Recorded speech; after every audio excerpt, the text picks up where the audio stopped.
Assalamu alaikum to everyone. Today we will discuss about the fundamental forces in nature. Fundamental forces in nature. This is the most important and interesting topic in physics.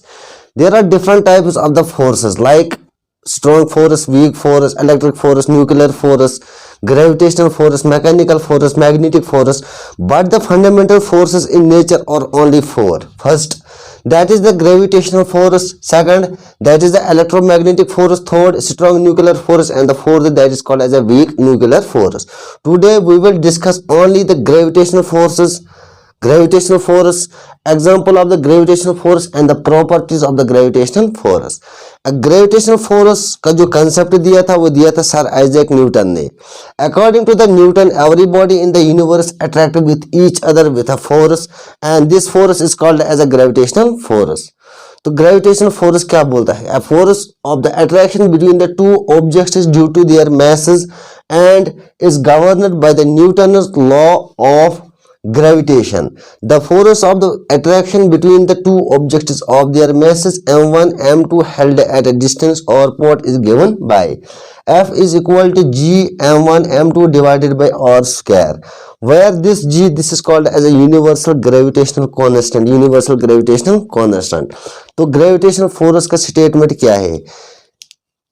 The force of attraction between the two objects is directly proportional to the product of their masses and inversely proportional to the square of the distance between their centers. इसकी derivation exam में आती है, ठीक है.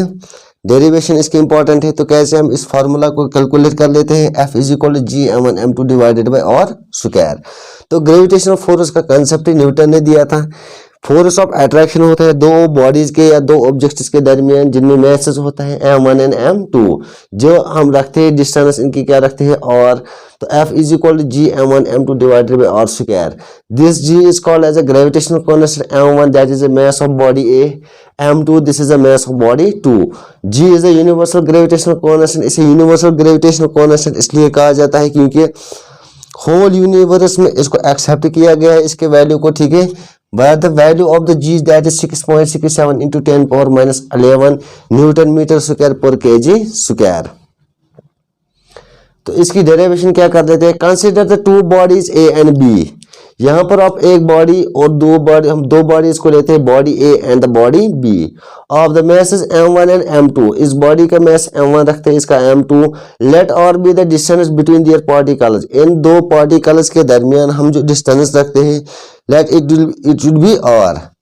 According to the Newton's law of gravitation, Newton के मुताबिक क्या है? Force is directly proportional to the m1 m2. The force of attraction between the two bodies is directly proportional to the product of their masses. That is the product of the mass of body A and the product of the mass of body B.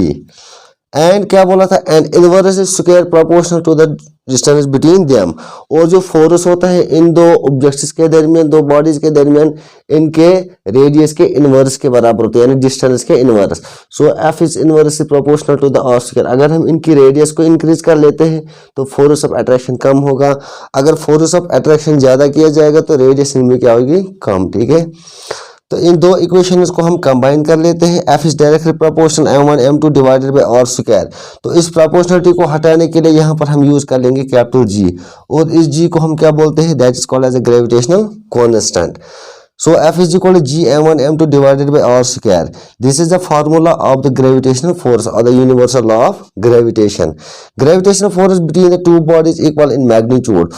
और जो gravitational force दो objects या दो bodies के दरमियान या दो particles के दरमियान जो होता है, जो magnitude होता है वो क्या होता है? सेम. For example, अगर object A ने यहाँ पर जो फोर्स एक्सर्ट किया होगा बी पे, like it will be 1 Newton, तो बी भी इस पे क्या करेगा? 1 न्यूटन एक्सर्ट फोर्स. तो इनका जो मैग्नीट्यूड होगा वो क्या होगा? सेम. लेकिन यहाँ पर जो डायरेक्शन होगी, डायरेक्शन क्या होगी? डिफरेंट, ठीक है. That is the object A and object B, mass A and m2. Force of 1 2 due to the force of 2 1. यहाँ पर मैग्नीट्यूड सेम होगा. फोर्स जो एक बॉडी दूसरी बॉडी पे जो फोर्स एक्सर्ट होगा वो मैग्नीट्यूड सेम होगा, उतना ही बॉडी भी इस ए पे क्या करेगा? Exert force. लेकिन यहाँ पर जो डायरेक्शन का कंसेप्ट है वो डिफरेंट होगा, ठीक है. Direction are in opposite. Let F12 be the gravitational force on body A to the body B, F21 gravitational force on the body B. That is the F12. F12 means force of body second due to 1 is equal to force of 1 2. That is the force of 2 1. Force of body 1 due to 2 is always equal to in magnitude, that is force of 2 body due to 1. But यहाँ पर जो इसकी जो direction होगी they are opposite, ठीक है, direction यहाँ पे क्या होगी opposite, that is minus indicate that opposite direction is negative. So action is equal to reaction. So this is the gravitational force. This is the gravitational force. ठीक है. Now the properties of the gravitational force.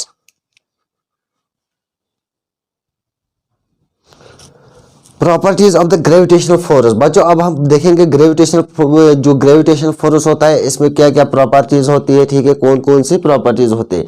पहले जब हम देख लेते हैं कि जो न्यूटन ने कहा था कि force of attraction between two bodies is directly proportional to the product of their masses and inversely proportional to the square of the distance between them.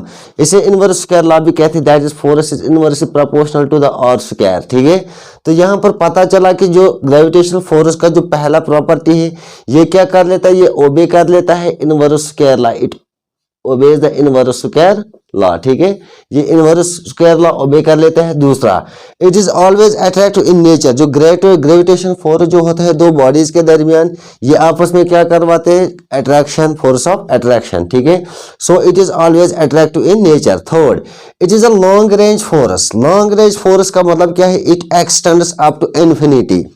It extends up to infinity. Example अगर हम बात कर लेते हैं, gravitational force between the sun and moon, between sun and moon. यहाँ पर जो sun और earth, sorry, gravitational force between the sun and earth is of order 10^22 Newton. और जहाँ इसकी डिस्टेंस जो हम रखते हैं दैट इज 1.5 into 10^8 किलोमीटर. ठीक है, it is a long range force. Long range force extends up to infinity. Example, distance between the sun and earth is 10^22 newton and the distance between the sun and earth that is 1.5 into 10^8 kilometre. Graviton is the field particle of the gravitational force. Gravitation force का जो field particle होता है बच्चों वो क्या होता है, that is called as a graviton. That is called as graviton. Graviton gravitation force का क्या होता है, फील्ड पार्टिकल. ये this is the most important point. Graviton is the field particle of gravitational force.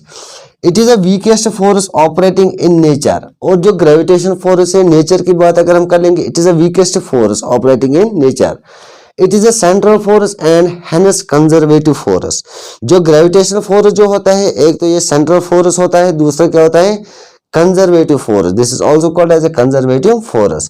अगर हम एग्जाम्पल्स देखेंगे gravitational forces की, तो हमारी डेली लाइफ में जो हमें डेली लाइफ में जो हमें एग्जाम्पल्स मिलेंगे ग्रेविटेशनल फोर्स के, वो क्या क्या है. पहले, अर्थ और planet of a solar system in its orbit around the sun due to the gravitational force.